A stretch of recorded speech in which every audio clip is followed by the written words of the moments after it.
Hello! This video is going to show you how to access PrepStep and how to create a personal account with PrepStep.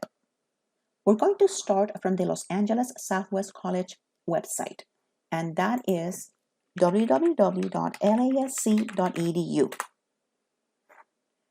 From the college's website, scroll down until you find the icon toolbar.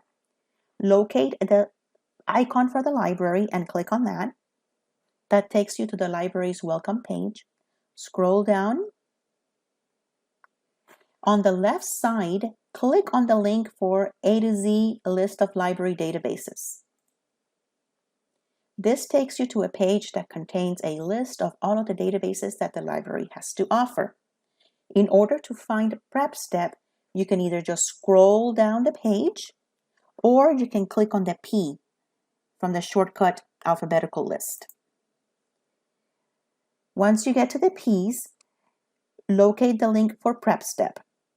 Go ahead and click on that link. Then you're going to be asked to log in. In the box that asks you for a username, you're going to put in your student ID number, just the number. And when it asks you for a password, it's not going to be your regular password that you use to get into Canvas or the one that you use to access your email. Instead, your library password is 4 digits composed of your month and day of when you were born, not the year, just the month and the date. So as an example, if I was born on August 8th, my password would be 0808. So after I've entered my student ID number up at the top and then my 4-digit date of birth, then I'm going to click on the login button. Once you're inside PrepStep, one thing to first note is make sure that it says Los Angeles Southwest College towards the top of the page. To create a free personal account, look on the blue bar and click on the button that says Sign In Register. Once you're in here, look under New User and click on the Register button. Fill out the form. Start by making sure that it says Los Angeles Southwest College, where it asks for the institution. Scroll down. And in the box that says first name, enter your first name. Then in the next box, enter your last name. Then you're going to enter an email address. This email address could be your college email address, your student email address, or it could be Gmail or Yahoo.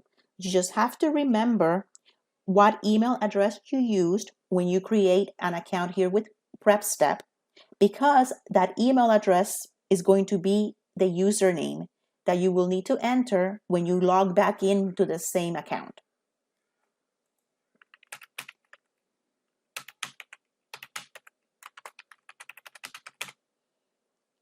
Then in the next box, you're going to enter your email address again. It has to be the exact same thing that you entered above. The password can be anything, a combination of letters, numbers, etc., as long as it's not too short or it's too long. It has to be within 8 to 32 characters long, and it could be a combination of letters and numbers. In this example, I'm just going to use Jane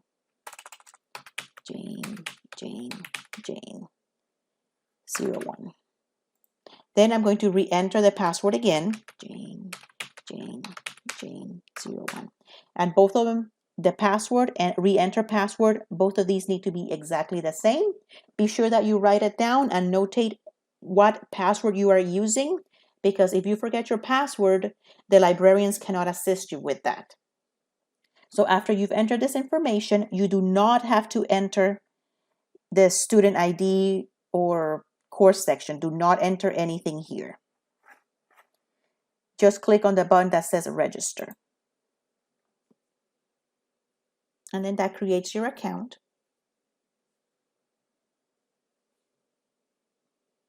And after you create the account, you can go back in and log in again. See up here, it says my name, or the name that I just created. then I could go to centers and I could explore all of these other resources. Here you can find little mini tutorials, guided tours, practice tests, etc. All kinds of stuff you can find here to help you succeed in your courses. For this class, for basic skills class, you could go to the High School Equivalency Center and you could explore any of these tutorials. You could go to either the GED test in English, the GED in Spanish, or you can click on the practice test for HiSET. When you click on one of these centers, you will find basic information at the top. Then here's where you can find the different tutorials or practice tests. Just click on any of those. And you can, explore which one you want to take, test 1, test 2, then click on start test.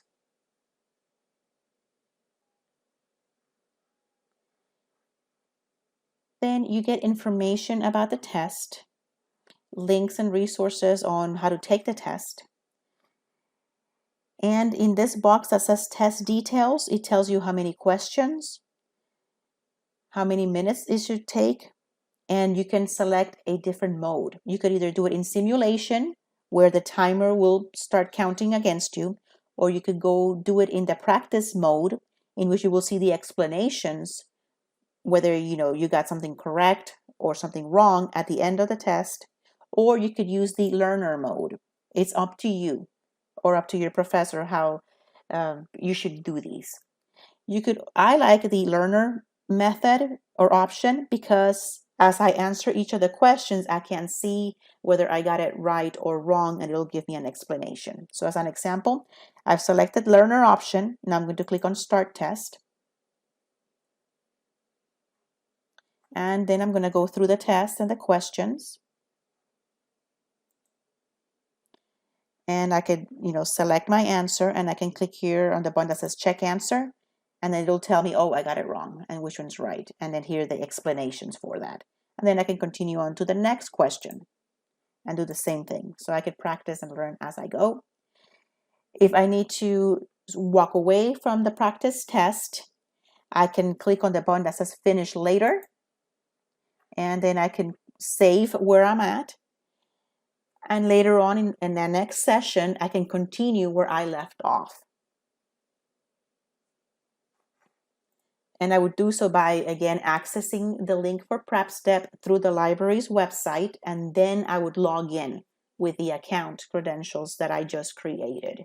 Remember, your username for your personal account with PrepStep is going to be the email address that you used when you created the account, and the password is going to be whatever it is that you used when you created the account. If you have any questions, feel free to contact us. And I do want to encourage you to explore the resources in the High School Equivalency Center. Experiment with some of those. But you also have all of these other centers and tutorials available to you as well. Everything is for free. And remember that everything that you do here is confidential. Your professor cannot see it. The librarians cannot see it. They cannot see your test scores. So the only way that your professor will see your test scores would be if you tell her or tell him, or if you share that information with them. It could be that your professor has assigned this to you, and you can go ahead and then share the results with your professor if that is part of the requirement. So again, let us know if you have any questions on it. We are here to help. Thank you for watching our video. See you next time.